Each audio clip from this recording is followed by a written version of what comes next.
नमस्कार, स्वागत है आप सभी का हिस्ट्री 360 चैनल में। मैं रवि कुलरिया, हिस्ट्री लेक्चर राजस्थान से। हम पढ़ रहे थे कक्षा 12 के इतिहास की पहली पाठ्यपुस्तक भारतीय इतिहास के कुछ विषय भाग 1 और इसका तीसरा चैप्टर बंधुत्व, जाति और वर्ग, उसका एक वीडियो में बना चुका था। ये उसका दूसरा वीडियो है। इसमें हम सामाजिक विषमताओं के बारे में जानेंगे, यानी वर्ण व्यवस्था के बारे में खास तौर से इसमें हम चर्चा करेंगे। इसमें न सिर्फ हम जो पाठ्यपुस्तक के अंदर दिया गया है वो जानकारी, इसके अलावा और भी बहुत सी महत्वपूर्ण जानकारी जो कि जरूरी है। और एक टॉपिक इस प्रकार का है कि यदि आप इसको एक बार अच्छे तरीके से समझ लेंगे तो आपको जिंदगी में दोबारा पढ़ने की आवश्यकता नहीं होती है। यानी आप जो मूल बातें हैं यदि इसकी समझ जाएंगे तो फिर बिल्कुल आसान हो जाता है ये, और है भी आसान। मैं ये नहीं कहूँगा कठिन है। लेकिन इस टॉपिक को शुरू करने से पहले मैं आपको एक बात बता देना चाहता हूँ कि इसमें बार बार में शब्द आएंगे जैसे ब्राह्मण, क्षत्रिय, वैश्य और शूद्र। तो यदि आप अपने आप के दिमाग में ये लेकर बैठ जाएंगे कि मैं एक ब्राह्मण का बेटा हूँ, या एक मैं क्षत्रिय का बेटा हूँ, या मैं एक शूद्र का बेटा हूँ, या मैं एक वैश्य का बेटा हूँ, तो इस प्रकार की बातें यदि आप लेकर बैठेंगे तो कहीं पर आप थोड़ा सा आपको ऑफेंस हो जाएगा। कहीं पर आप लगेगा कि मेरे बारे में अच्छी बातें हो रही है, कई बार आपको लगेगा मेरे बारे में ये क्या बोल रहे हैं। तो आपके बारे में नहीं है ये बातें। मैं उत्तर वैदिक काल की, या उससे पहले ऋग्वैदिक काल की, या उसके बाद में धर्मसूत्रों और धर्मशास्त्रों के काल की बातें बताऊंगा। उस दौरान किस प्रकार से समाज में विभाजन था, किसके साथ अन्याय हुआ, किस प्रकार की व्यवस्थाएं थी, उसमें अपवाद क्या थे, उन बातों के बारे में चर्चा करूंगा। तो मेरी राय में हमेशा ही मैं अपने विद्यार्थियों को यह कहता हूं कि एक विद्यार्थी सिर्फ विद्यार्थी है, उसका कोई धर्म और जाति नहीं है जब तक वो पढ़ता है। तो आप अपने धर्म और जाति को अलग रखने के बाद में इस वीडियो को देखना शुरू करें, ठीक है। मैं एकदम जो पुस्तक के अंदर दिया गया है, जो प्रमाणिक जानकारी है, वो उपलब्ध करवाने का प्रयास करूंगा। मैं भी एक शिक्षक के तौर पर, न मेरी कोई धर्म है, न मेरी कोई जाति है, मैं एक सिर्फ शिक्षक हूं और उसी के नाते आपको पढ़ा रहा हूं। अब हम सामाजिक विषमताओं की शुरुआत करते हैं। सामाजिक विषमताओं की शुरुआत करने से पहले मैं आपको एक खाली पेज में ले चलता हूं ताकि कुछ जरूरी बातें मैं लिख सकता हूं। यहां पर आप वैदिक काल के बारे में समझें। वैदिक काल यानी वह काल जिसमें वेदों की रचना हुई। अब कब होती है वेदों की रचना? 1500 ईस्वी पूर्व से 600 ईस्वी पूर्व के मध्य। 600 ईस्वी पूर्व के मध्य। अब इसको भी दो भागों में बांटा गया है। एक है ऋग्वैदिक काल, जिसमें ऋग्वेद की रचना होती है, हालांकि पूरे ऋग्वेद की रचना नहीं होती है जो अब हम पढ़ते हैं। और दूसरा है इसमें उत्तर वैदिक काल।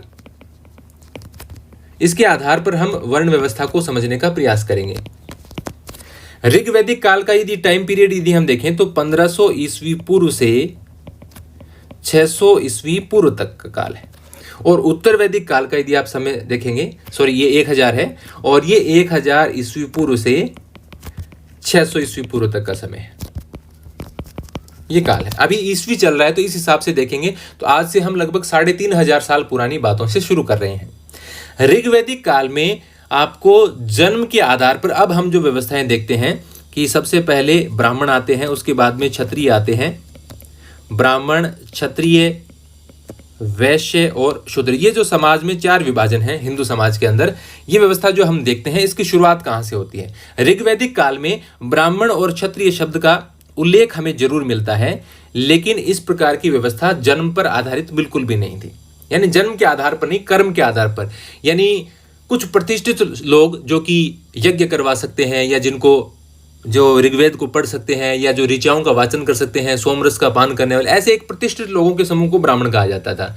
और जो मुखिया वगैरह होते थे, या समाज में जो उनका नेतृत्व करने वाले थे, या जो सैनिक शक्ति वाले लोग थे जिनके पास शक्ति अधिक थी, या जो अच्छे हथियार चला सकते थे, उनको क्षत्रिय कहा जाता था। और कोई भी व्यक्ति ब्राह्मण हो सकता था, कोई भी व्यक्ति क्षत्रिय हो सकता था। यानी यदि आपने ऋचाओं का पाठ आपको करना आता है, यज्ञ आप संपादित करवा सकते हैं तो आप ब्राह्मण हो गए। यदि आप हथियार चलाना सीख गए, यदि आप में एक सैनिक का शौर्य है तो आप क्षत्रिय कहलाएंगे। तो जन्म के आधार पर बिल्कुल भी व्यवस्था नहीं है। ये जो 4 वर्णों वाली व्यवस्था है, ये सबसे पहले हमें देखने को मिलती है पुरुष सूक्त के अंदर। वैसे तो पुरुष सूक्त है वो ऋग्वेद के 10वें मंडल में है, लेकिन ऋग्वेद का 10वां मंडल उत्तर वैदिक काल में लिखा गया है। जैसे मैंने आपको महाभारत में बताया था कि महाभारत में 18 पर्व हैं, यानी 18 अध्यायों में बंटा हुआ है वो। इसी प्रकार रामायण आप पढ़ते हैं तो उसमें 8 कांड हैं, 8 अध्याय उनको मान सकते हैं आप अलग अलग। इसी प्रकार से ऋग्वैदिक काल में रचना हुई ऋग्वेद की, तो ऋग्वेद के अंदर 4 जो वेद हैं उसमें से पहला वेद है ऋग्वेद।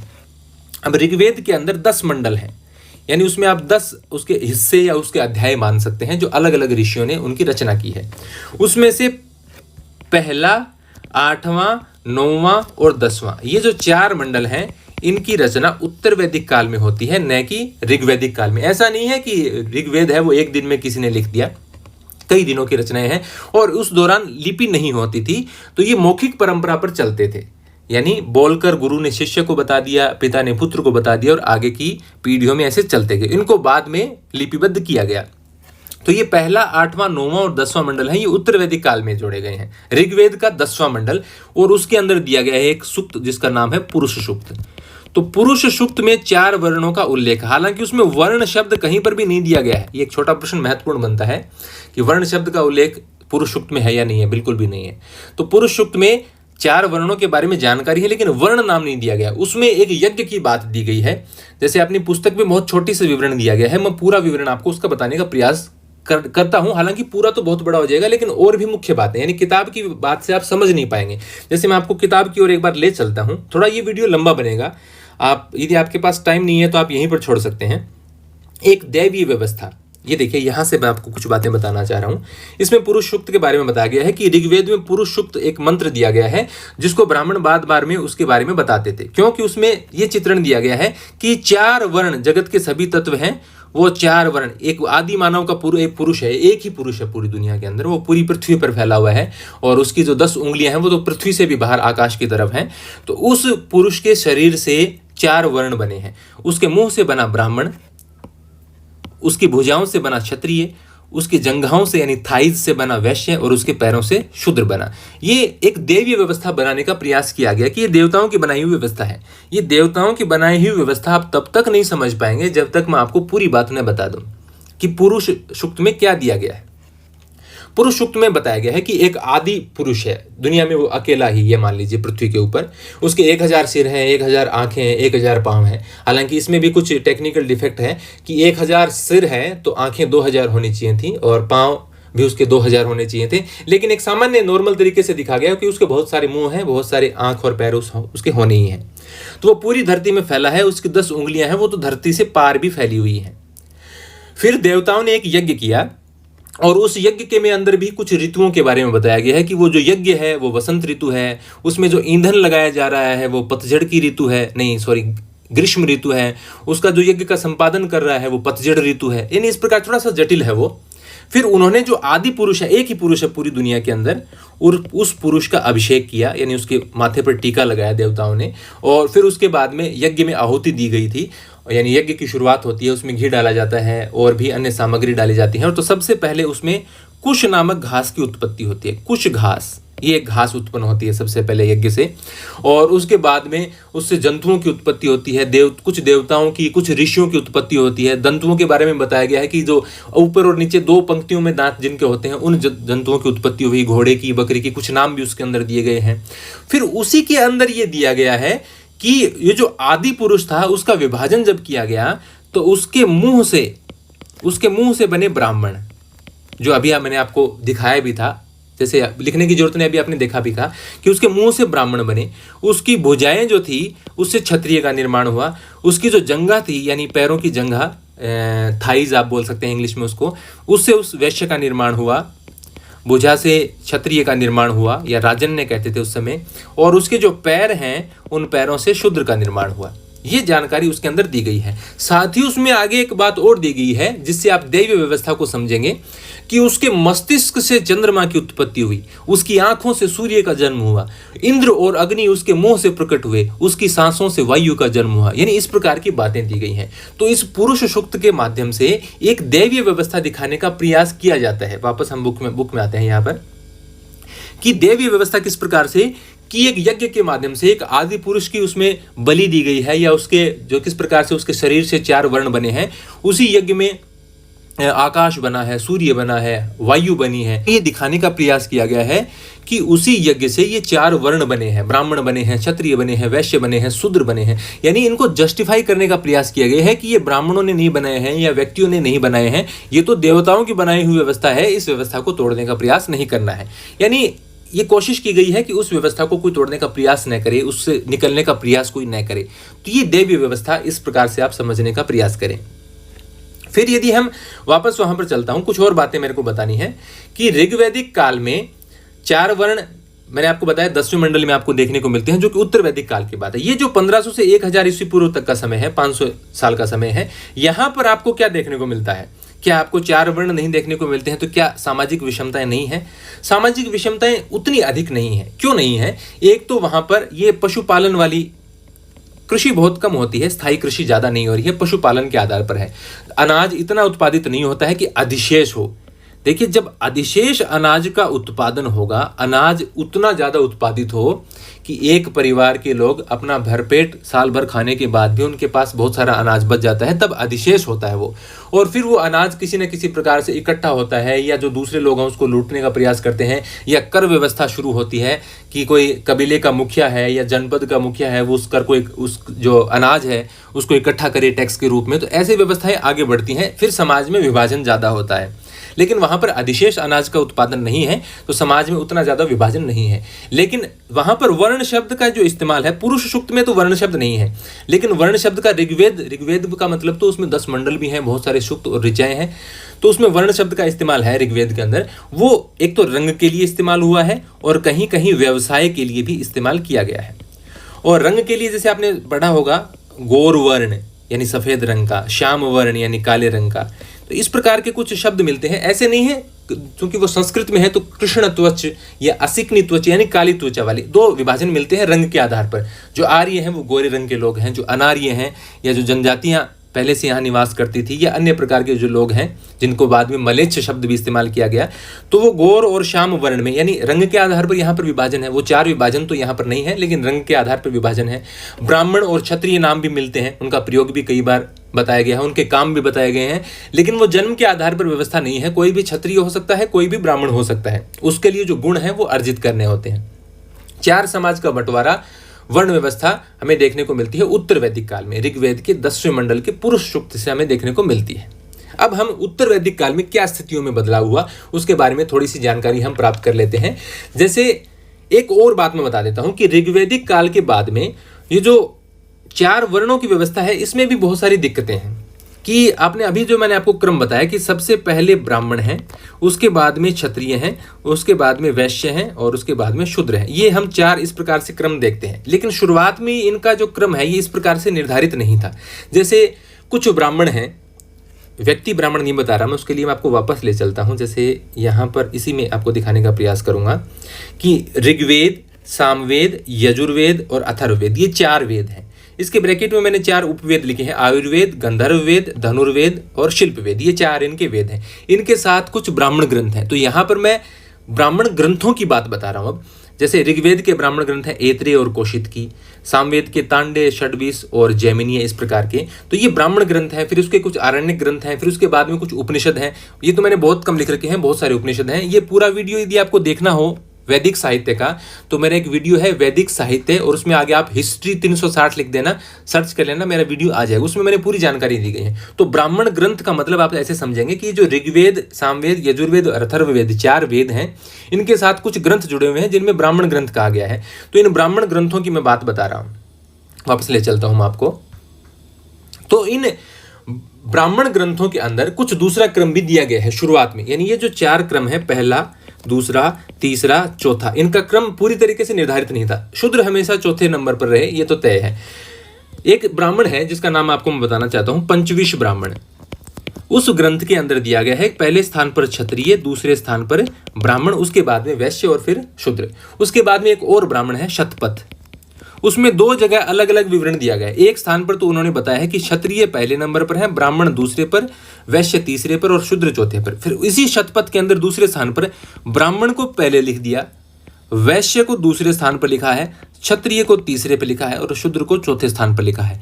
लेकिन बाद में उत्तर वैदिक काल में जैसे आगे बढ़ते हैं, या बाद में धर्मसूत्र और धर्मशास्त्रों की रचना होती है, तो उसमें हमें ये वर्ण व्यवस्था एकदम क्रम से, ये जो क्रम है कि ब्राह्मण इस क्रम में पहले नंबर पर हैं, फिर क्षत्रिय हैं, फिर वैश्य हैं, फिर शूद्र हैं, ये क्रम एकदम स्थायी हो जाता है। और इसके बारे में यदि आप जानना चाहें कि मैं किसकी बात कर रहा हूं, जैसे वेदों को सही ढंग से समझने के लिए वेदांगों की रचना की गई, और ये 6 वेदांग हैं, शिक्षा, कल्प, व्याकरण, निरुक्त, छंद तथा ज्योतिष। ये जो कल्प है इसका अर्थ है कर्मकांड, विधि या नियम। इसके भी 3 भाग हैं, स्रोत सूत्र, गृह्य सूत्र और धर्म सूत्र। तो मैं धर्म सूत्रों की बात कर रहा हूँ। और उसके बाद में धर्मशास्त्रों में आपके ये जो स्मृतियां हैं वो जाती हैं। इसमें से एक का नाम आपने जरूर सुना होगा, मनुस्मृति, याज्ञवल्क्य स्मृति, नारद स्मृति, इस प्रकार की स्मृतियां हैं। इसका कालखंड भी आप यदि देखेंगे तो ईस्वी पूर्व से लगभग 500 ईस्वी पूर्व से शुरुआत होती है और लगभग 600 ईस्वी तक इन स्मृतियों की रचना होती है, या जो धर्म सूत्र वाले जो ग्रंथ हैं उनकी रचना होती है। इस काल में वर्ण व्यवस्था में बहुत ज़्यादा जटिलता आ जाती है, बहुत ज़्यादा एकदम से मानने लगते हैं, यानी शूद्रों को तो उनका जीना ही मुहाल हो जाता है, बहुत कठिन परिस्थितियां हो जाती हैं उनके लिए। तो ये स्मृतियों वाला जो काल है या धर्मसूत्रों वाला जो काल है वो बहुत कठिन है शूद्रों के लिए। और जैसे जैसे उत्तर वैदिक काल से आगे बढ़ते जाएंगे, ये जो वर्ण व्यवस्था है बहुत स्थायी हो जाती है और अस्पृश्यता भी हमें देखने को मिलती है उसके बाद में। पहले ये जो 4 वर्णों की व्यवस्था है उत्तर वैदिक काल में वो तो देखने को मिलती है, लेकिन अस्पृश्यता का स्पष्ट उल्लेख नहीं मिलता है कि छुआछूत की कोई भावना थी, इस प्रकार की भावना पहले देखने को नहीं मिलती है। लेकिन बाद में स्मृतियों वाला जो काल है उसमें हमें बहुत देखने को मिलता है। ये जो वर्ष बता रहा हूँ ना मैं, 500 ईस्वी पूर्व से 500 ईस्वी मान लीजिए 600 ईस्वी, ये जो 1000 साल का वर्ष है, इसमें बहुत ही कठिनाई पूर्वक शूद्रों का जीवन जीना पड़ता है, उनको अछूत माना जाता है, उनको यानी बहुत ही निम्न स्तर का माना जाता है। अब कुछ और बातें मैं आपको बता देता हूं, फिर हम वापस चैप्टर पढ़ना स्टार्ट करेंगे। अब इसी के अंदर जैसे मैं आपको बताता हूं, एक शब्द आता है द्विज। द्विज का मतलब है जिसका 2 बार जन्म हो, पुनः जन्म हो। तो इसमें 3 आपको, जैसे मैंने आपको बताया, सबसे पहले ब्राह्मण, फिर उसके बाद में क्षत्रिय और उसके बाद में वैश्य, ये तीनों द्विज हैं, यानी इनका दोबारा जन्म होता है। दोबारा जन्म कैसे का मतलब, देखिए द्विज वैसे शब्द इस्तेमाल होता है जो जानवर अंडों से निकल कर आते हैं, यानी एक बार तो अपनी माता के गर्भ से उनका जन्म होता है एक अंडे के रूप में, फिर अंडे से वो निकलते हैं तो उसको उनका दूसरा जन्म माना गया है। तो वैसे ही ब्राह्मणों और क्षत्रियों के लिए भी ये व्यवस्थाएं दी गई हैं कि एक बार तो अपनी माता के गर्भ से उनका जन्म होता है और दूसरी बार जब वो विद्याधन के लिए जाते हैं, उपनयन नाम का एक संस्कार होता है उनको, उसके बाद में वो यज्ञ वगैरह संपन्न कराने के भी योग्य होते हैं, वेदों के अध्ययन के भी योग्य होते हैं। तो उपनयन संस्कार होता है जब वो यज्ञोपवीत यानी जनेऊ धारण करते हैं, तो उपनयन संस्कार के बाद में उनका माना जाता है कि उनका दूसरा जन्म है। तो तब इसके कारण, इनका दूसरा जन्म माने जाने के कारण इनको द्विज कहा गया। तो द्विज में आप 3 ही ये मानेंगे, वर्ण में ऊपर वाले जो 3 हैं, ब्राह्मण, क्षत्रिय और वैश्य, इनको द्विज कहा गया। पुनः दूसरा जन्म इनका माना जाता है जब इनका उपनयन संस्कार होता है। फिर ये जो ब्राह्मण, क्षत्रिय, वैश्य और शूद्र, इनके काम किस प्रकार से बांटे गए थे उत्तर वैदिक काल के बाद में, किस प्रकार से व्यवस्थाएं, एकदम से इनका स्पष्ट विभाजन हमें दिखाई देने को मिलता है। एकदम स्पष्ट तो कभी नहीं रहेगा, अपवाद बार बार में रहेंगे कि ब्राह्मण भी बहुत जगह आपको शासक देखने को मिलेंगे, कुछ ऐसे अपवाद भी मिलेंगे कि शूद्रों ने कहीं पर शासन स्थापित कर लिया, तो वो सिर्फ अपवाद है। बाकी ज्यादातर शासन है वो क्षत्रिय संभालते थे। बाकी जो वेद अध्ययन का काम है, यज्ञ संपन्न करवाने का काम है या राजाओं को सलाह देने का काम है, वो ब्राह्मण करते थे। तो मैं अभी आपको बताता हूं कि ब्राह्मणों को समाज में सम्मान मिलेगा, उनको भेंट और उपहार मिलेंगे और किसी के द्वारा वो सताए नहीं जाएंगे, उनको कोई पीटेगा नहीं, ये अधिकार कई जगह इनका वर्णन किया गया है। फिर उसके बाद में जो क्षत्रिय हैं वो शासन संभालेंगे या युद्ध लड़ेंगे या सैनिक के रूप में भर्ती होंगे या सेनापति बनेंगे, इस प्रकार की उनके लिए दी गई व्यवस्था। वैश्यों के लिए ये कहा गया है कि वो व्यापार करेंगे, पशुपालन करेंगे, कृषि करेंगे, धनार्जन करेंगे, इस प्रकार की बातें दी गई हैं। और शूद्रों को ये कहा गया है कि वो द्विजों की सेवा करेंगे या जो निचले स्तर के काम है वो करेंगे, और शूद्रों को यज्ञ संपन्न करवाने का अधिकार नहीं है, न वो यज्ञ करवा सकते हैं, न वो वेदों का अध्ययन कर सकते हैं। कुछ अपवाद हमें मिलेंगे जरूर, हम पाठ्य पुस्तक पढ़ेंगे तब भी कुछ बातें पढ़ेंगे। और उपनयन संस्कार का अधिकार शूद्रों को नहीं है, यानी इनको जनेऊ धारण नहीं करनी है, वेदों का अध्ययन नहीं करना है। ये इस प्रकार और भी ऐसी बहुत सी बातें हैं जिसके साथ ये पता चलता है कि शूद्रों के साथ काफी अन्याय होता था, कुछ अपवाद भी होते थे। जैसे शूद्रों से नीचे की स्थिति भी आपको देखने को मिलेगी कि शूद्रों से नीचे क्या है, शूद्रों से भी नीचे दास हैं, दासी हैं। इनको तो मतलब व्यक्ति भी नहीं समझा जाता, एक वस्तु समझा जाता है, यानी इनको दान भी दिया जा सकता है, इनको भेंट के रूप में भी दिया जा सकता है। इन दास दासी एक तरह से वस्तु इनको समझा जाता है। तो दास और दासियों की स्थिति शूद्रों से नीचे है। लेकिन दास और दासियों के बारे में एक बात ये महत्वपूर्ण है कि दासी के बेटे भी उच्च व्यवस्था में जा सकते हैं। कुछ उदाहरण ऐसे आपको मिलते हैं, जैसे मैं आपको कुछ उदाहरण देने का प्रयास करता हूं कि ऋग्वेद के पहले मंडल में एक नाम आता है कक्षिवन। ऋग्वेद के पहले मंडल में आता है इसका नाम कक्षिवन का, जो दीर्घतमा ऋषि और अंग की रानी थी, एक उसकी दासी की संतान थी, यानी अंग की रानी की दासी और दीर्घतमस ऋषि, इन दोनों की संतान था कक्षिवन। तो ये बहुत उच्च पद पर पहुंचा। इसके अलावा महाभारत में विदुर का नाम आपने सुना होगा। विदुर पांडव जिनको काका बोलते हैं, आपने कभी देखा होगा, नहीं पढ़ा होगा, तो मैं आपको एक थोड़ा सा बताने का प्रयास करता हूँ। जैसे भीष्म पितामह एक जगह स्वयंवर हो रहा था और वहां से 3 बहनों को उठाकर लाते हैं, अंबा, अंबिका और अंबालिका को, और उनका जो विवाह है वो विचित्र वीर्य के साथ करवाने का प्रयास करते हैं। लेकिन अंबा कह देती है कि मैं किसी दूसरे राजा के प्रेम में हूँ, मैं इससे विवाह नहीं कर सकती, तो वो उसके पास उनको भेज देते हैं। उसके बाद में बची हुई 2 रानियां हैं, वो उनको मतलब 2 लड़कियां जो है अंबिका और अंबालिका, उनका विवाह विचित्र वीर्य के साथ करवा देते हैं। और फिर वो बिना संतान के ही मर जाता है कुछ महीनों वर्षों के बाद में, साल तो देखिए मुझे याद नहीं है, लेकिन उनके संतान नहीं होती है। बाद में थोड़ी सी कहानी इस प्रकार की है कि छोटे बच्चों के लिए हो सकता है उपयुक्त नहीं हो, तो मैं पूरी नहीं बताऊंगा। बाद में महर्षि वेदव्यास के द्वारा और अंबिका से एक संतान उत्पन्न होती है, जिसका नाम आपने सभी ने सुना होगा, धृतराष्ट्र, जो कि अंधे हैं, दुर्योधन के पिता हैं, गांधारी के पति हैं। और अंबालिका से एक पुत्र की उत्पन्न होती है जिसका नाम है पांडु। इनको रोग होता है, वो मर जाते हैं, पांडवों के पिता हैं ये। और एक दासी और वेदव्यास से एक पुत्र की उत्पत्ति होती है, उस दासी का पुत्र है विदुर, जो कि काफ़ी बड़ा विद्वान था और एक तरह से मंत्री के रूप में काम करता था और काफ़ी सम्मानित भी थे, पांडव भी इनका काफ़ी सम्मान करते थे। तो एक दासी का पुत्र होने के बावजूद भी विदुर को, कक्षीवन को महत्वपूर्ण मतलब पद मिलते हैं। तो ये कुछ उदाहरण है कि दास दासियों के जो पुत्र थे वो भी ऊंचे स्तर पर जा सकते थे, खासतौर से मतलब दासियों के पुत्र जिनके पति हैं वो उच्च कुल के हों, ऐसी व्यवस्था तो आपको देखने को मिलता है कि मतलब पूरी तरह से न्याय जैसी कोई बात नहीं थी। फिर एक शब्द आप में इसको मिलता है मलेच्छ, यानी जो आर्यों के चारों जो व्यवस्थाएं हैं, ब्राह्मण, क्षत्रिय, वैश्य और शूद्र, उसमें किसी में नहीं आते, आदिवासी समुदाय के लोग हैं। या बाद में ये शब्द इस्तेमाल किया जाने लगा जो भारत के बाहर से आते थे, जैसे हूण, कुषाण, शक, इनको भी मलेच्छ कहा गया, तो ये मलेच्छ शब्द का इस्तेमाल होता था। तो ये कुछ महत्वपूर्ण ऐसी जानकारियां थी कि जिनको बताए बिना पाठ की चर्चा नहीं हो सकती थी। फिर जैसे महाभारत के माध्यम से भी अपनी पाठ में सामाजिक विषमताओं को दिखाने का प्रयास किया जाएगा। हालांकि महाभारत में भी जैसे मैंने आपको बताया कि विदुर का उदाहरण मिलता है कि एक दासी का बेटा भी अच्छे पद पर चला जाता है, लेकिन ये सिर्फ अपवाद हैं। शूद्रों के या दासों की कुछ जो अपवाद हैं अच्छी स्थितियों के, वो सिर्फ अपवाद भी हैं। 99.9% उनके साथ अन्याय होता था और उनकी स्थिति बहुत ही खराब थी। जैसे धर्मसूत्रों वाला जो काम आता है, जिसमें मैंने आपको स्मृतियां वगैरह बताई, या जो धर्मसूत्र है, आपस्तंभ, गौतम, उन ऋषियों के द्वारा जो लिखे गए हैं, धर्मसूत्रों का काल यानी 600 ईस्वी पूर्व से 600 ईस्वी तक का जो ये 1000 वर्ष का लगभग का समय है, ये बहुत ही जटिल समय है। यानी उन्हें पूरी तरह से ये जो 3 समुदाय हैं द्विज, इनकी मर्जी पर छोड़ दिया गया है। एक तरह से उनके मान लीजिए कि पशुओं से उनकी तुलना की गई है कि वो जो ऊंचे वर्ग के लोग हैं उनकी सेवा ही करेंगे और उनका झूठा भोजन खाओ, ये इस प्रकार की बातें मिलती हैं। या वैदिक मंत्र नहीं पढ़ेंगे, यानी मंत्र, वैदिक मंत्र, ये जो वेद हैं वो पढ़ना ही नहीं है शूद्रों को। यदि वैदिक मंत्र कोई पढ़ता हुआ पाया जाता है तो उसके कानों में मतलब धातु पिघलाकर उनके कानों में, आंखों में डाल दो, इस प्रकार की बातें दिखाई देती हैं। मतलब कानों क्या दिया गया है कि उनके वो अगर वो वैदिक मंत्र सुनते भी हैं तो उनके कानों में डाल दिया जाए। एक जगह तो यहाँ पर भी दिया गया है कि शूद्रों के सामने तो वेदों का पाठ ही नहीं करना चाहिए, कहीं वो सीख ही नहीं जाए, उनके सामने तो मतलब इनका उच्चारण ही मत करो। इसके अलावा मतलब उनको मारने पर भी कोई दंड वगैरह की व्यवस्था नहीं है, यानी एक प्रायश्चित करना पड़ता है। जैसे एक कुत्ते को या कौवे को मार दिया, उसके लिए जो प्रायश्चित है वही एक शूद्र को मारने पर प्रायश्चित है। इस प्रकार की बातें भी मैं अपने मन से जोड़कर नहीं बता रहा हूँ, जो धर्मसूत्रों में लिखा गया है, जो उपनिषदों में लिखा गया है, इस प्रकार की बातें दी गई हैं।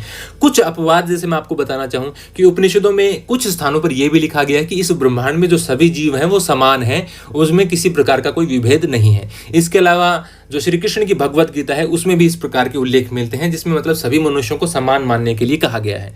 तो मैं ये कह रहा हूँ कि पूरी तरह तो नहीं है, कुछ अपवाद भी हैं। कुछ ग्रंथों में सभी को, शूद्रों से लेकर ब्राह्मणों तक को समान भी समझा गया है, लेकिन वो नगण्य माने जाने योग्य है, यानी बहुत ही कम है। सामान्य यदि धरातल पर यदि हम बात करें तो धरातल पर वो बातें लागू नहीं थी जो कभी कभी हमें कुछ ग्रंथों में देखने को मिलती हैं। शूद्रों की स्थिति बहुत ही दयनीय बनी रही।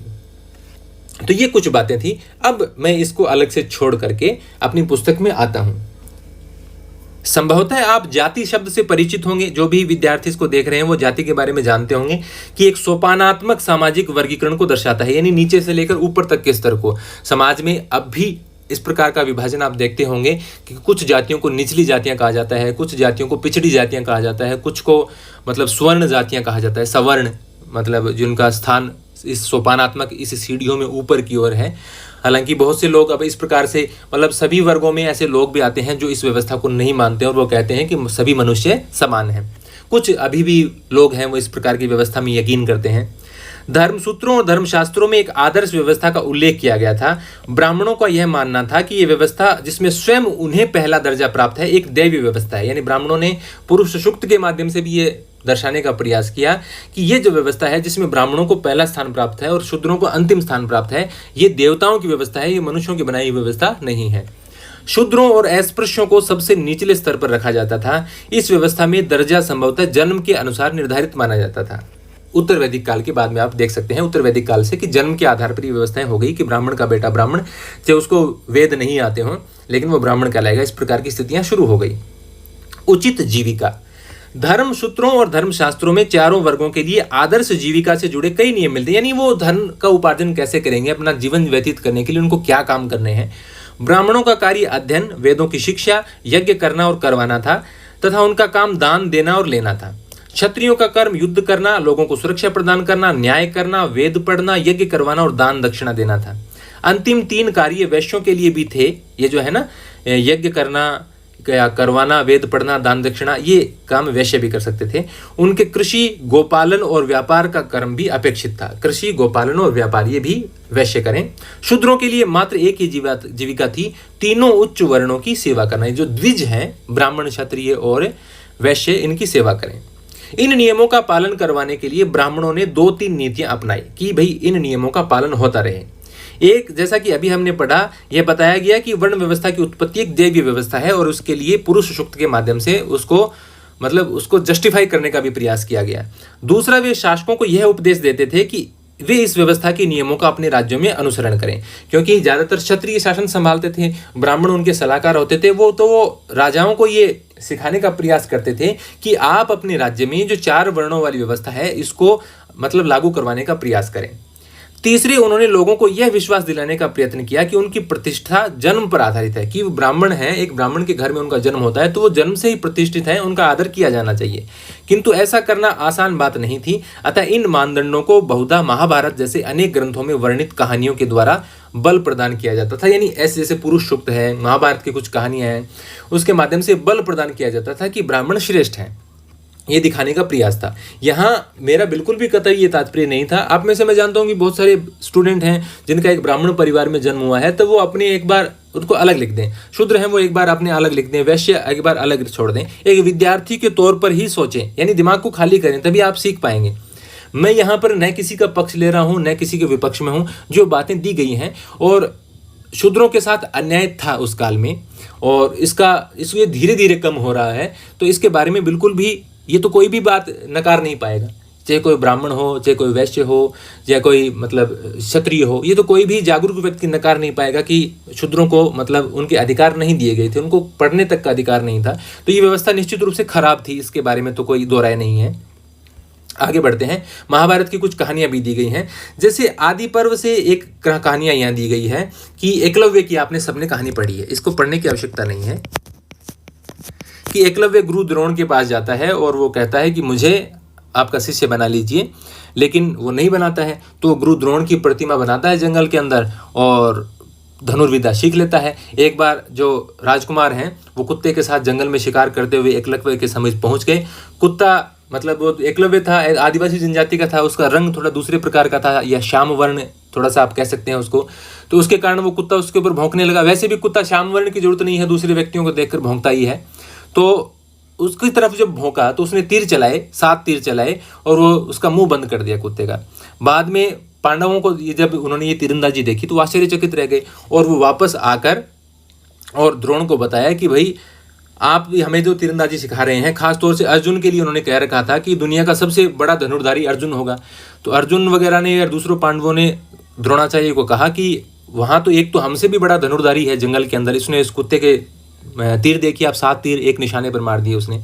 तो द्रोण ने तो अर्जुन को ये कह रखा था कि तुमसे बड़ा धनुर्धारी तो कोई होगा नहीं। तो ये बातें सुनकर द्रोण जाते हैं एकलव्य के पास और एकलव्य के पास जाने के बाद वो तो अब प्रणाम करता है कि मेरे गुरुजी आ गए।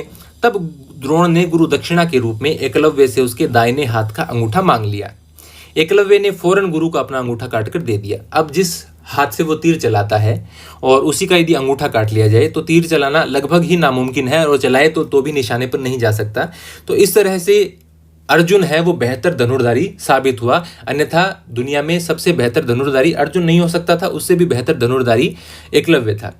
तो यहाँ पर दो प्रकार की बातें हैं, आप अपना माइंड खुला रखकर सोचने का प्रयास कीजिए। एक इसमें यह हो सकता है कि गुरु द्रोण ने एक जो आदिवासी समाज का व्यक्ति है, जो ब्राह्मण नहीं है, समाज में निचले पायदान पर आता है, उसको, और जो जिसको उसने शिक्षा भी नहीं दी, और वो अपने आप इतना अच्छा तीरंदाज बन गया कि उतना अच्छा तीरंदाज गुरु द्रोण स्वयं अर्जुन को नहीं बना पाए, उससे भी अच्छा तीरंदाज बन गया। तो एक तो उनका अहंकार हो सकता है गुरु द्रोण का, कि वो अहंकार में हो गए, कि मतलब ये सोचने लग गए कि मेरे सिखाने वाले शिष्य इससे पीछे हैं और ये उससे आगे है, या ये आगे निकल जाएगा और मेरा जो प्रिय शिष्य है अर्जुन वो पीछे रह जाएगा।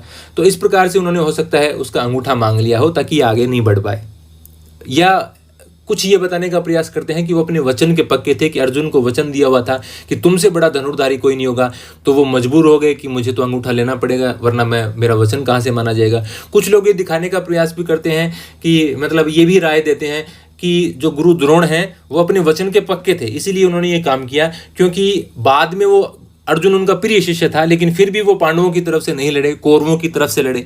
तो ये बहुत सारी बातें हैं, इनके बारे में विचार आपको करना है कि कौन सी बात सत्य के ज्यादा नजदीक आपको लगती है।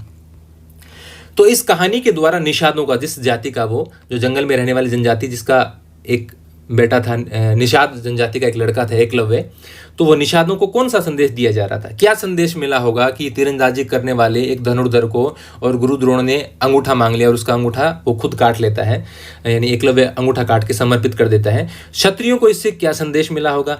क्या आपको लगता है कि एक ब्राह्मण के रूप में द्रोण धर्मसूत्र का अनुसरण कर रहे थे जब वे धनुर्विद्या की शिक्षा दे रहे थे? तो जैसा कि मैंने आपको बताया, आप इन पर विचार कीजिए, आप कमेंट में भी इनको लिख सकते हैं, लेकिन शालीनता पूर्वक, न तो आपको किसी दूसरे जाति या समाज के बारे में कुछ गलत टिप्पणी लिखनी है। आप अपनी राय बता सकते हैं कि आप इससे क्या समझ रहे हैं, आप इस कहानी से आपको क्या लगता है कि गुरु द्रोण क्या साबित करना चाह रहे थे? क्या वास्तव में वो नियमों का पालन कर रहे थे, या उन्होंने जानबूझकर ऐसा किया, या वो सह नहीं पाए कि उनके शिष्य पीछे रह गए? जो भी आप सोचते हैं वो आप बताने का प्रयास करना। इतिहास चर्चा का नाम, हमें चर्चा करनी है। अक्षत्रिय राजा, यानी ये तो बताया गया है कि क्षत्रिय ही राजा हो सकते हैं, लेकिन बहुत सारे अन्य वर्णों के लोग भी राजा हुए हैं। शास्त्रों के अनुसार केवल क्षत्रिय राजा हो सकते थे, किंतु अनेक महत्वपूर्ण राजवंशों की उत्पत्ति अन्य वर्णों से भी हुई थी। मौर्य वंश, जिसने एक विशाल साम्राज्य पर शासन किया, के उद्भव पर गर्मजोशी से बहस होती रही। उनको क्षत्रिय भी माना जाता है, उनको शूद्र भी माना जाता है। बाद के बौद्ध ग्रंथों में यह इंगित किया गया कि वे क्षत्रिय थे, किंतु ब्राह्मणीय शास्त्र उन्हें निम्न कुल का मानते हैं। यानी खुद जो ब्राह्मणों के लिखे हुए ग्रंथ हैं उनमें मौर्यों को निम्न कुल का माना गया है, यानी वो निम्न, यानी ब्राह्मण या क्षत्रिय नहीं है, वो निचले दर्जे के हैं, यानी शूद्र उनको माना गया है। शुंग और कर्ण जो मौर्यों के उत्तराधिकारी थे वो ब्राह्मण थे। जैसे हम पढ़ते ही हैं कि पुष्यमित्र शुंग ने मौर्यों के अंतिम सम्राट बृहद्रथ मौर्य की हत्या कर दी थी और उसके बाद में शासन संभाल लिया था। तो शुंग और उसके बाद में कर्ण, ये जो शासन संभालने वाले थे, ये ब्राह्मण थे। वस्तुतः राजनीतिक सत्ता का उपभोग हर व्यक्ति कर सकता था जो समर्थन और संसाधन जुटा सके। यानी वैसे तो राज संभालने का काम क्षत्रियों का बताया गया शास्त्रों में, लेकिन जो भी व्यक्ति जिसके पास पीछे बहुत सारे व्यक्ति हैं, सेना है, बड़ी संसाधन है, वो राजा बन सकता है, जिसका उदाहरण हमें मौर्य वंश के रूप में भी मिलता है। हालांकि इसके पीछे भी चाणक्य हैं और आपको दिखाई देंगे। और जैसे ब्राह्मण खुद भी राजा बन जाते थे, जैसे हमने शुंग में और कर्ण वंश में देखा, ये क्षत्रियों के अलावा ब्राह्मण खुद भी शासन संभाल लेते थे। तो राजस्व क्षत्रिय कुल में जन्म लेने पर शायद ही निर्भर करता था। यानी राजत्व, राजा कौन बनेगा, किसी राज्य का शासन कौन संभालेगा, ये ताकत पर निर्भर है। जिसके पास ताकत है, संसाधन है, सेना है, वो शासन संभालेगा, न कि सिर्फ क्षत्रिय शासन संभालेंगे। तो ऐसी व्यवस्था हमें देखने को मिलती है कि दूसरे वर्णों ने भी शासन संभाला है। अन्य शासकों को, जैसे शक जो कि बाहर से आए थे, मध्य एशिया से भारत आए, ब्राह्मण, मलेच्छ, बर्बर अथवा अन्य देशीय मानते थे। जैसे मैंने अभी आपको मलेच्छ शब्द के बारे में बताया था कि ये मलेच्छ हैं, बर्बर हैं, या अन्य देश से आए हैं, तो ऐसे शब्द इनके लिए इस्तेमाल किए जाते थे। किंतु संस्कृत के संभवतः आरंभिक अभिलेखों में से एक प्रसिद्ध शक राजा रुद्रदामन का जूनागढ़ अभिलेख, जो हमने पीछे चैप्टर में पढ़ा भी था, के द्वारा सुदर्शन झील या सरोवर के जीर्णोद्वार का वर्णन मिलता है। इससे यह ज्ञात होता है कि शक्तिशाली मलेच्छ संस्कृतीय परिपाटी से अवगत थे। यानी मध्य एशिया से आए हैं शक, लेकिन यहाँ पर जो संस्कृत भाषा चलती है उसके आधार पर उन्होंने, वो जूनागढ़ अभिलेख है, वो संस्कृत का सबसे प्राचीन अभिलेख माना जाता है, तो संस्कृत परिपाटी से वो परिचित थे। यानी शक काफ़ी साल हो जाते हैं, उनकी अगली पीढ़ियाँ आती हैं तो वो स्थानीय भाषाएं, स्थानीय रीतियाँ नीतियाँ सीख ही जाते हैं। एक और दिलचस्प बात यह है कि सातवाहन कुल के सबसे प्रसिद्ध शासक गौतमीपुत्र श्री सातकर्णी भी बोलते हैं इसको, ने स्वयं को अनूठा ब्राह्मण और साथ ही क्षत्रियों के दर्प का हनन करने वाला बताया था कि मैं एक अनूठा ब्राह्मण हूं और क्षत्रियों के घमंड का हनन करूंगा, यानी उनके घमंड को चूर चूर करूंगा। उसने यह भी दावा किया कि वह 4 वर्णों के बीच विवाह संबंध होने पर उसने रोक लगाई, यानी उसने अभिलेखों में लिखा है कि 4 वर्णों के बीच विवाह संबंध उन पर रोक है, यानी क्षत्रियों का विवाह है वो ब्राह्मणों के साथ या वैश्यों के साथ या शूद्रों के साथ नहीं होगा, और ऐसे ही दूसरे वर्णों का आपस में विवाह नहीं हो सकता। किंतु फिर भी रुद्रदामन के परिवार से उसने विवाह संबंध स्थापित किए, यानी खुद वो अपने आप को ब्राह्मण बोलता है। रुद्रदामन जो कि शक है, यानी वो 4 वर्णों को तो छोड़िए, जिसको मलेच्छ मानते हैं, उसके परिवार के साथ उसके विवाह संबंध होते हैं, यानी वो खुद नियम बनाने का प्रयास करता है। प्रचलित नियम है उनमें दिखाता भी है कि 4 वर्णों की आपस में शादी नहीं हो सकती, और वो खुद उन 4 वर्णों के अलावा भी दूसरी जगह पर अपने परिवार के रिश्ते जोड़ता है। जैसा आप इस उदाहरण में देख सकते हैं कि जाति प्रथा के भीतर आत्मसात होना बहुधा एक जटिल सामाजिक प्रक्रिया थी। सातवाहन स्वयं को ब्राह्मण वर्ण का बताते थे, जबकि ब्राह्मणीय शास्त्र के अनुसार राजा को क्षत्रिय होना चाहिए। यानी वो यदि ब्राह्मण शास्त्रों को मानते भी हैं तो ब्राह्मण शास्त्रों में तो ये लिखा गया है कि क्षत्रिय राजा होगा, और खुद ब्राह्मण राजा बने बैठे हैं, तो इससे जो वर्ण व्यवस्था जो धर्मसूत्रों के अनुसार है उसका तो उल्लंघन हो ही गया। उसके अनुसार तो क्षत्रिय राजा होने चाहिए। वे चतुर्वर्णीय व्यवस्था की मर्यादा बनाए रखने का दावा करते थे, किंतु साथ ही उन लोगों से वैवाहिक संबंध भी स्थापित करते थे जो इस वर्ण व्यवस्था से ही बाहर थे। और जैसा हमने देखा कि वह अंतर्विवाह पद्धति का पालन करते थे, न कि बहिर्विवाह प्रणाली का जो ब्राह्मणीय ग्रंथों में प्रस्तावित है। यानी अंतर्विवाह यानी एक ही जो कुल है, जो गोत्र है, उनके अंदर भी विवाह कर लेते थे, जो कि ब्राह्मण ग्रंथों में उसका निषेध किया गया है कि एक ही गोत्र के अंदर विवाह नहीं होने चाहिए। तो यानी कि वो दिखावा भी करते हैं कि हम इस व्यवस्था के पालन करते हैं, लेकिन उतना ही पालन करते हैं जितना उनको उपयोगी लगता है। जहां उनके खुद के स्वार्थ की बात आती है, वो इन व्यवस्थाओं की पालना नहीं करते थे। फिर उसके बाद में है जाति और सामाजिक गतिशीलता। फिर वर्णों के अंदर अनेकों जातियां होती हैं। अभी भी आप देखते होंगे कि सभी वर्णों के अंदर सैकड़ों प्रकार की जातियां हैं। ये जटिलताएं समाज के वर्गीकरण के लिए शास्त्रों में प्रयुक्त एक और शब्द जाति से भी स्पष्ट होती हैं। ब्राह्मणीय सिद्धांत में वर्ण की तरह जाति भी जन्म पर आधारित थी, किंतु वर्ण जहां मात्र 4 थे, वहीं जातियों की कोई निश्चित संख्या नहीं थी। वस्तुतः जहां कहीं भी ब्राह्मणीय व्यवस्था का नए समुदायों से आमना सामना हुआ, उदाहरणतः जंगल में रहने वाले निषाद या फिर व्यावसायिक वर्ग जैसे सुवर्णकार, यानी जो सोने चांदी का काम करते थे, जिन्हें 4 वर्णों वाली व्यवस्था में समाहित करना संभव नहीं था, तो उनके लिए जातियां बना दी गई। तो जातियों में वर्गीकरण उनका कर दिया गया। अभी तो यदि आप देखेंगे तो जो स्वर्णकार हैं वो ओबीसी के अंतर्गत आते हैं, यानी अन्य पिछड़ा वर्ग के अंतर्गत उनको सम्मिलित किया जाता है। कुछ लोग उनको मतलब जनरल में मान लेते हैं कि जनरल कैटेगरी में आते हैं, लेकिन स्वर्णकार हैं वो ओबीसी में आते हैं। वे जातियां जो एक ही जीविका अथवा व्यवसाय से जुड़ी थी, उन्हें कभी कभी श्रेणियों में भी संगठित किया जाता था। श्रेणियों के बारे में हमने पिछले भी चर्चा की थी कि एक ही प्रकार के काम करने वाले, व्यापार करने वाले या किसी प्रकार के शिल्प करने वालों का एक समूह बन जाता था, संगठन, उसको श्रेणी बोला जाता था। तो वो जो जातियां हैं वो जीविका और व्यवसाय के साथ जो जुड़ती, एक साथ जुड़ती थी, उनकी श्रेणियां बन जाती थी। हालांकि इन समुदायों के इतिहास का लेखा जोखा हमें कम ही प्राप्त होता है, किंतु कुछ अपवाद हैं। जैसे कि मंदसौर मध्य प्रदेश में एक स्थान है, वहां से मिला एक अभिलेख लगभग 5वीं शताब्दी ईस्वी का। इसमें रेशम के बुनकरों की एक श्रेणी का वर्णन मिलता है, जो मूलतः लाट गुजरात प्रदेश के निवासी थे और वहां से मंदसौर चले गए थे, जिसे उस समय दशपुर के नाम से जाना जाता था। यह कठिन यात्रा उन्होंने अपने बच्चों और बांधवों, ये एक सिक्का दिया गया है, इसकी बात कर लेते हैं, फिर आगे बढ़ेंगे। शक शासक को चित्रित करता चांदी का सिक्का लगभग 4वीं शताब्दी ईस्वी पूर्व। तो शकों में भी ये जो शासक हैं, नहपान नाम के एक शासक थे, इसका सिक्का था। आगे बढ़ते हैं, कुछ ये लाइन दोबारा देख लेते हैं कि यह कठिन यात्रा उन्होंने अपने बच्चों और बांधवों, यानी उसके परिवारजन जो हैं, रिश्तेदार जो हैं, उनके परिवार के लोग हैं, भाई बंधु हैं, उनके साथ संपन्न की। उन्होंने वहां की राजा की महानता के बारे में सुना था, अतः वे उसी के राज्य में बसना चाहते थे। यह अभिलेख जटिल सामाजिक प्रक्रियाओं की झलक देता है तथा श्रेणियों के स्वरूप के विषय में अंतर्दृष्टि प्रदान करता है। हालांकि श्रेणी की सदस्यता शिल्प में विशेषज्ञता पर निर्भर थी। यानी कोई श्रेणी का सदस्य कैसे होगा, जैसे मूर्ति बनाने वालों की कोई श्रेणी है, तो उसमें जिसको मूर्ति बनाने का काम आता है वही सदस्य बन सकता है। कुछ सदस्य अन्य जीविका भी अपना लेते थे। इस अभिलेख में यह भी ज्ञात होता है कि सदस्य एक व्यवसाय के अतिरिक्त और चीजों में भी सहभागी होते थे।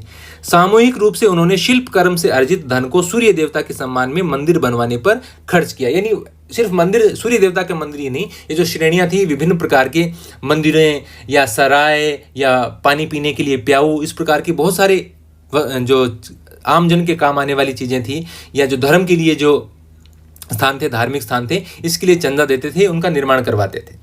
वणिकों की स्थिति, वणिक आप बनिए के लिए इस्तेमाल मान सकते हैं शब्द।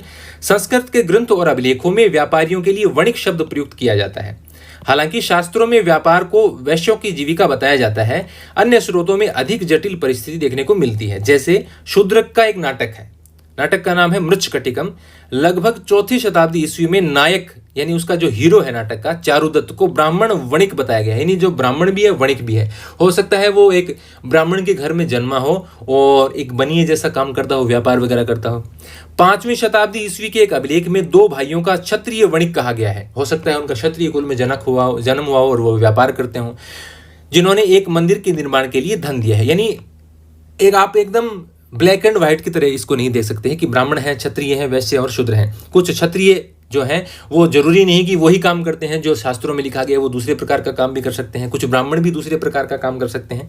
तो ये यहाँ पर स्थिति दिखाई गई है वणिकों की। रेशम बुनकरों ने क्या किया? निम्नलिखित अंश संस्कृत के एक अभिलेख से उद्धृत हैं, यानी वहाँ उस अभिलेख से यहाँ पर दिए गए हैं। कुछ लोगों को संगीत से अत्यंत प्रेम है जो कानों को प्रिय होता है। अन्य को गर्व है सैकड़ों उत्तम जीवनियों के रचयिता होने का कि हमने इतनी जीवनियां लिखी हैं। इस तरह वे अनेक कथाओं से परिचित हैं, यानी उनको इतनी सारी लोगों की कथाएं मालूम हैं। विनीत भाव से उत्तम धार्मिक व्याख्यानों में तल्लीन है। अन्य जो हैं वो धार्मिक व्याख्यानों में तल्लीन है, जो धार्मिक ग्रंथ हैं उनकी व्याख्याएं करने में, उनके ऊपर टीका टिप्पणियां लिखने में तल्लीन हैं, व्यस्त हैं। कुछ लोग अपने धार्मिक अनुष्ठानों में श्रेष्ठ हैं, बहुत अच्छे तरीके से मंत्र वगैरह आते हैं, यज्ञों का संपादन करवाते हैं।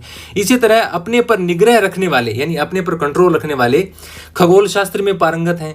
अन्य जन युद्ध करने में शूरवीर, शत्रुओं का अनिष्ट करते हैं। यानी ये एक अभिलेख के माध्यम से दिखाने का प्रयास किया गया कि अलग अलग प्रकार के लोग क्या क्या काम करते हैं। रेशम बुनकरों के बारे में अभिलेख है और वो रेशम के बुनकर ही अलग अलग प्रकार के क्या क्या काम अन्य भी करते थे। यानी एक निश्चित तौर पर आप ये नहीं मान सकते कि क्षत्रिय नाम हो गया तो वो वही काम करेगा। समाज में वर्ण व्यवस्था के ये जो लोग हैं वो अन्य प्रकार के काम भी किया करते थे। 4 वर्णों के परे एकीकरण। उपमहाद्वीप में पाई जाने वाली विविधताओं की वजह से यहाँ हमेशा ऐसे समुदाय रहे हैं जिन पर ब्राह्मणीय विचारों का कोई प्रभाव नहीं पड़ा है। यानी ऐसे समुदाय जो ब्राह्मणीय व्यवस्था है, 4 वर्णों वाली व्यवस्था हो, चाहे उनके धर्मशास्त्रों, धर्म ग्रंथों या वैदिक संहिताओं में या जो अन्य वैदिक ग्रंथ हैं उनमें जो व्यवस्थाएं दी गई हैं उनका वो पालन नहीं करते या उनके बारे में वो विचार ही नहीं करते, उनको पता भी नहीं होता। यानी जो जंगल में रहने वाले आदिवासी टाइप के लोग हैं जो समाज से थोड़े से अलग रहते हैं, उनका अलग ही समाज होता है। संस्कृत साहित्य में जब ऐसे समुदायों का उल्लेख आता है तो उन्हें कई बार विचित्र, असभ्य और पशुवत चित्रित किया जाता है। ऐसे कुछ उदाहरण वन प्रांत में बसने वाले लोगों के हैं जिनके लिए शिकार और कंदमूल संग्रह करना जीवन निर्वाह का महत्वपूर्ण साधन था। जो पुरानी तरह के तौर तरीके अपनाते हैं, जिन्होंने स्थायी जीवन शुरू नहीं किया है खेती करने वाला, तो उनके लिए वो एक तरह से आप मान सकते हैं कि जो वर्ण व्यवस्था है उससे अलग ही है। उनको मतलब भी नहीं है कि जो ब्राह्मण ग्रंथ है उसके अंदर क्या व्यवस्था बताई गई है। निषाद वर्ग जिससे एकलव्य जुड़ा माना जाता था, इसी का एक उदाहरण है। यायावर पशुपालकों के समुदाय को भी, यानी घूम घूम कर पशुओं का पालन करते हैं, अपना जीवन यापन करते हैं, उनको भी शंका की दृष्टि से देखा जाता था क्योंकि उन्हें आसानी से बसे हुए कृषि कर्मियों के सांचे के अनुरूप नहीं ढाला जा सकता था। जो एक स्थान पर गांव बस्तियां बसाकर खेती करने वाले रहने वाले लोग हैं उनकी तरह उनको बसाने का प्रयास करने के बावजूद भी वो नहीं मानते थे, तो उनको भी शक की दृष्टि से देखा जाता था। यदा कदा उन लोगों को जो असंस्कृत भाषी, जो संस्कृत नहीं बोलते थे, उन्हें मलेच्छ कहकर हे दृष्टि से देखा जाता था, यानी हीन दृष्टि से देखा जाता था। लेकिन बाद में मलेच्छ शब्द का इस्तेमाल किन किन के लिए हुआ? जो बाहर से आने वाले लोग हैं, हालांकि संस्कृत तो वो भी नहीं जानते, तो उनके लिए भी इस्तेमाल होता है। किंतु इन लोगों के बीच विचारों और मतों का आदान प्रदान होता था, यानी आपस में विचार और मत का आदान प्रदान तो होता था कुछ स्थानों पर, सभी स्थानों पर नहीं। उनके संबंधों के स्वरूप के बारे में हमें महाभारत की कथाओं से ज्ञात होता है। महाभारत की कौन सी कथा में? जैसे भीम के बारे में नीचे दिया भी गया है कि कैसे उसका हिडिंबा के साथ विवाह होता है। और आप जैसे कोई पुरानी आपने पुस्तकें पढ़ी हो या टीवी में देखा हो तो हिडिंबा एक राक्षसी के रूप में दिखाई जाती है, लेकिन वो आदिवासी समुदाय की एक महिला है, उसका मतलब रहने का तरीका अलग है, तो उसको वो एक मतलब शैतान की तरह या एक राक्षस की तरह दिखाई देती है। उसकी कहानी थोड़ी सी देख लेते हैं जल्द में। यह सारांश महाभारत के आदि पर्वन से उद्धृत कहानी का है। पांडव गहन वन में चले गए, थक कर वे सो गए थे। केवल द्वितीय पांडव भीम, पहले तो युधिष्ठिर हैं, जो अपने बल के लिए प्रसिद्ध थे, रखवाली करते रहे। एक नरभक्षी राक्षस को पांडवों की मानुष गंध ने, यानी मनुष्य की गंध ने विचलित किया और वो अपनी बहन हिडिंबा को उन्हें पकड़कर लाने के लिए भेजते हैं। हिडिंबा भीम को देखकर मोहित हो गई और एक सुंदर स्त्री के वेश में उसने भीम से विवाह का प्रस्ताव किया, जिसे उन्होंने अस्वीकार कर दिया। इस बीच राक्षस वहां आ गया और उसने भीम को मल्ल युद्ध के लिए यानी गदा युद्ध के लिए ललकारा। भीम ने उसकी चुनौती को स्वीकार किया और उसका वध कर दिया। शोर सुनकर अन्य पांडव जाग गए। हिडिंबा ने उन्हें अपना परिचय दिया और भीम के प्रति अपने प्रेम से उन्हें अवगत कराया। वह कुंती से बोली, यानी पांडवों की माता से बोली, हे उत्तम देवी, मैंने मित्र, बांधव और अपने धर्म का भी परित्याग कर दिया है और आपके बाघ सदृश पुत्र का अपने पति के रूप में चयन किया है, यानी बाघ के जैसे। चाहे आप मुझे मूर्ख समझें अथवा अपनी समर्पित दासी, कृपया मुझे अपने साथ लें तथा आपका पुत्र मेरा पति हो। ये बात वो कुंती से कहती है। अंततः युधिष्ठिर इस शर्त पर विवाह के लिए तैयार हो गए कि भीम दिन भर हिडिंबा के साथ रहकर रात्रि में उनके पास आ जाएंगे। ये दंपति यानी पति पत्नी को दंपति बोलते हैं, दिन भर सभी लोगों की सैर करते। समय आने पर हिडिंबा ने एक राक्षस पुत्र को जन्म दिया जिसका नाम रखा घटोत्कच, जिसका महाभारत के युद्ध में भी आपने पढ़ा होगा विवरण। तत्पश्चात मां और पुत्र पांडवों को छोड़कर वन में चले गए, किंतु घटोत्कच ने यह प्रण किया कि जब भी पांडवों को उसकी जरूरत होगी वह उपस्थित हो जाएगा। कुछ इतिहासकारों का यह मत है कि राक्षस उन लोगों को कहा जाता था जिनके आचार व्यवहार उन मानदंडों से भिन्न थे जिनका चित्रण ब्राह्मणीय ग्रंथों में हुआ था। यानी ब्राह्मणीय ग्रंथों में जो वर्ण व्यवस्था दी गई है उनमें चारों वर्णों के लिए जो काम है उससे अलग, उस सामाजिक व्यवस्था से अलग जो लोग होते थे, आदिवासी लोग जो जंगलों में निवास करते थे, उनके लिए राक्षस शब्द का इस्तेमाल होता होगा। चार वर्णों के परे अधीनता और संघर्ष। ब्राह्मण कुछ लोगों को वर्ण व्यवस्था वाली सामाजिक प्रणाली के बाहर मानते थे। साथ ही उन्होंने समाज के कुछ वर्गों को अस्पृश्य घोषित कर दिया, यानी जिनको छूना भी पाप है। सामाजिक वैषम्य को और अधिक प्रखर बनाया, यानी समाज में जो विषमता है उसको और अधिक प्रखर और अधिक तीखा तेज बना दिया। ब्राह्मणों को यह मानना था कि कुछ कर्म, खासतौर से वे जो अनुष्ठानों के संपादन से जुड़े थे, पुनीत और पवित्र कार्य हैं। ये जो यज्ञ वगैरह के कार्य हैं ये पवित्र कार्य हैं, अतः अपने को पवित्र मानने वाले लोग अस्पृश्यों से भोजन नहीं स्वीकार करते थे, यानी उनका दिया हुआ वो खाते भी नहीं थे कि ये पवित्र काम करते हैं तो इनको अपवित्र लोगों से किसी प्रकार का भोजन नहीं लेना चाहिए। इसमें चांडालों का भी जिक्र आएगा, जो मैं पहले भूल गया था, अभी आ जाएगा, कहानी भी आएगी एक। पवित्रता के इस पहलू के ठीक विपरीत कुछ ऐसे कार्य थे जिन्हें खास तौर से दूषित माना जाता था। शवों की अंत्येष्टि, यानी जो शवों का अंतिम संस्कार करते थे, और मृत पशुओं को छूने वालों को चांडाल कहा जाता था। यानी जो डेड बॉडीज होती थी, चाहे वो मनुष्य की हों, उनके अंतिम संस्कार जो करते थे, या जो व्यक्ति, अंतिम संस्कार मतलब कुछ ऐसे व्यक्ति भी हो सकते हैं जैसे युद्ध में बहुत सारे लोग मारे गए हों, या कुछ ऐसे व्यक्ति जिनकी पहचान मुश्किल हो, ऐसे शवों को चांडाल जलाते थे। या किसी को फांसी वगैरह देनी हो तो वो भी चांडाल काम करते थे, उस प्रकार के काम। या मृत जानवर हैं उनको ठिकाने लगाना, उनको मिट्टी में दबाना, इस प्रकार के काम, तो उनको चांडाल कहा गया। इनको निम्न कोटि में, यानी मतलब जो शूद्र हैं उनसे भी निम्न कोटि में रखा जाता था। उन्हें वर्ण व्यवस्था वाले समाज में सबसे निम्न कोटि में रखा जाता था। वे लोग जो स्वयं को सामाजिक क्रम में सबसे ऊपर मानते थे, इन चांडालों का स्पर्श, यहाँ तक कि उन्हें देखना भी अपवित्रकारी मानते थे, कि चांडालों का तो दर्शन भी नहीं होना चाहिए। मनुस्मृति में चांडालों के कर्तव्यों की सूची मिलती है। उन्हें गांव के बाहर रहना होता था। वे फेंके हुए बर्तनों का इस्तेमाल करते थे। मरे हुए लोगों के वस्त्र तथा लोहे के आभूषण पहनते थे। रात्रि में वे गांव और नगरों में चल फिर नहीं सकते थे। संबंधियों से विहीन मृतकों की उन्हें अंत्येष्टि करनी पड़ती थी जिनका कोई संबंधी नहीं है, तथा वधिक के रूप में भी कार्य करना होता था। यानी किसी को फांसी देनी है या किसी का गला काटना है सजा के रूप में, तो वो काम भी ये करते थे। चीन से आए बौद्ध भिक्षु फाइयान, इसको नाम यहाँ पर फाशियन दिया गया है, लगभग 5वीं शताब्दी ईस्वी में आए थे, का कहना है कि अस्पृश्यों को सड़क पर चलते हुए करताल बजाकर अपने होने की सूचना देती थी। यानी जो अस्पृश्य हैं वो खड़ताल बजाते हुए जाएंगे तो आवाज आ जाएगी, उससे लोगों को पता चल जाएगा कि ये जो चांडाल वगैरह है वो यहाँ से गुजर रहे हैं, तो लोग अपनी आंखें बंद कर लें, अपने घरों में घुस जाएं और इनके दर्शन न करें, जिससे अन्य जन उन्हें देखने के दोष से बच जाए, वरना पाप हो जाएगा।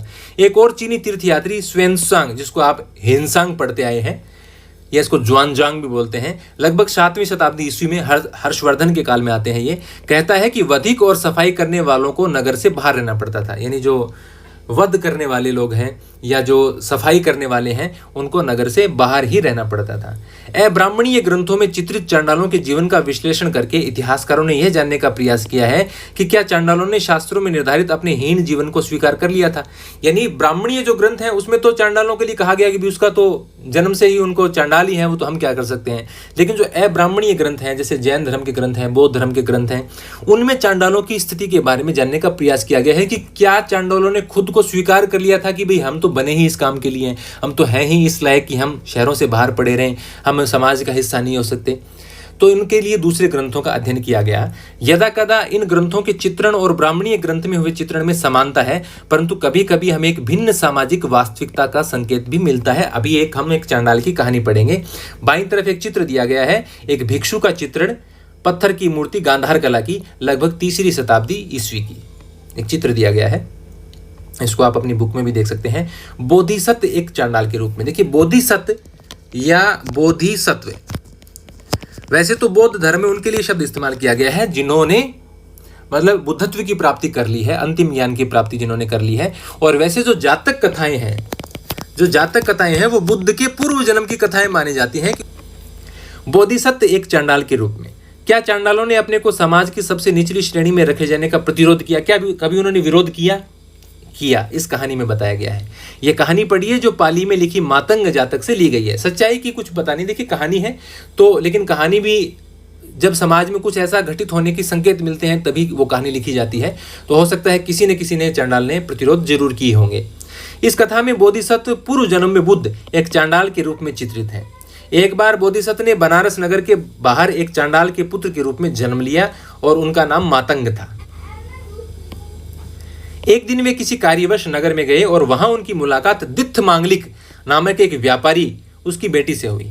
उन्हें देखकर वह चिल्लाई, मैंने कुछ अशुभ देख लिया है, क्योंकि चांडालों को देखना तो अशुभ माना जाता था। यह कहकर उसने अपनी आंखें धोई।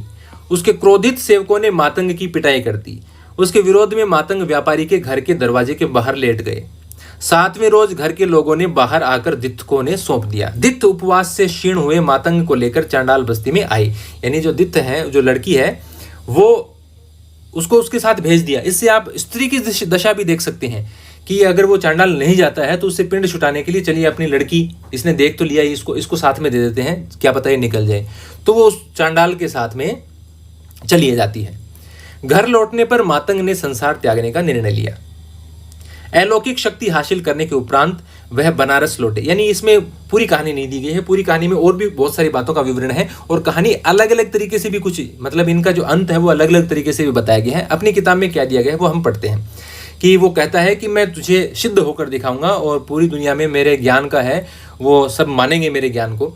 तो वो अलौकिक शक्ति हासिल करने के बाद में आकर और दित्थ से विवाह करता है।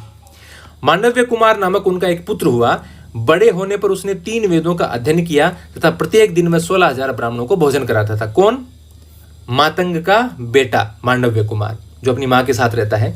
एक दिन फटे वस्त्र पहने तथा मिट्टी का भिक्षा पत्र हाथ में लिए मातंग अपने पुत्र के दरवाजे पर आए और उन्होंने भोजन मांगा। मांडव्य ने कहा कि वे एक पतित आदमी प्रतीत होते हैं, अतः भिक्षा के योग्य नहीं है, भोजन ब्राह्मणों के लिए है। तो मातंग ने उत्तर दिया। ये एक इतनी सुंदर बात है कि इसको अमूल्य मानूंगा मैं। मातंग क्या कहता है अपने बेटे को पता नहीं है कि मेरा पिता है। जिन्हें अपने जन्म पर गर्व है पर अज्ञानी हैं, वे भेंट के पात्र नहीं हैं। इसके विपरीत जो लोग दोष मुक्त हैं वे भेंट के योग्य हैं। यानी जिनको अपने जन्म पर तो गर्व है कि वो उच्च कुल में जन्मे हैं, लेकिन ज्ञान के नाम पर उनके पास कुछ भी नहीं है, अज्ञानी हैं, तो वो लोग भेंट के पात्र नहीं हैं। भेंट के पात्र वो लोग हैं जो दोष मुक्त हैं, भले लोग हैं, भेंट के योग्य हैं, ज्ञानी हैं। उनको मतलब जन्म के आधार पर ही, लेकिन अज्ञानी हो और जन्म उच्च कुल में हुआ हो तो उसको सिर्फ आप भेंट देने का पात्र नहीं मान सकते। तो ये बहुत ही अच्छी बात उन्होंने कही। मांडव्य ने क्रोधित होकर अपने सेवकों से मातंग को घर से बाहर निकालने को कहा। मातंग आकाश में जाकर अदृश्य हो गए। जब दित्थ मांगलिक को इस प्रसंग के बारे में पता चला तो वह उनसे माफी मांगने के लिए उनके पीछे आई। मातंग ने उससे कहा कि वह उनके भिक्षा पात्र में बचे हुए भोजन का कुछ अंश मांडव्य तथा ब्राह्मणों को दे दे। मातंग ने कहा कि उसके भिक्षा पात्र में जो है वो मेरे बेटे और ब्राह्मणों को दे देना। फिर इसके बाद में इस कथा में कौन कौन से तत्व हैं, क्या वो इशारा करते हैं, उसके बारे में आपको विचार करना है। इसके बाद में है जन्म के परे संसाधन और प्रतिष्ठा। इसमें जो युधिष्ठिर वगैरह हैं वो जुआ खेलते हैं, द्रौपदी को हार जाते हैं, द्रौपदी के कुछ प्रश्न हैं, उसके बारे में चर्चा हम अगले वीडियो में करेंगे। तो ये था मेरा वीडियो, इसके बारे में मैंने काफ़ी अच्छे प्रकार से बताने का प्रयास किया है। बाकी तो आप कमेंट में बताएंगे कि कैसा है। लाइक जरूर कीजिए, आप शेयर कीजिए अपने क्लासमेट्स के साथ, और कमेंट में भी आप बता सकते हैं कि आप किस प्रकार से सोचते हैं इस मुद्दे के बारे में। लेकिन आप ये रखें कि शब्दों का चयन बहुत अच्छा हो, आप गलत शब्द किसी भी जाति या धर्म के व्यक्ति के लिए इस्तेमाल न करें, और आप शालीन तरीके से अपनी बात कमेंट में रखें। धन्यवाद।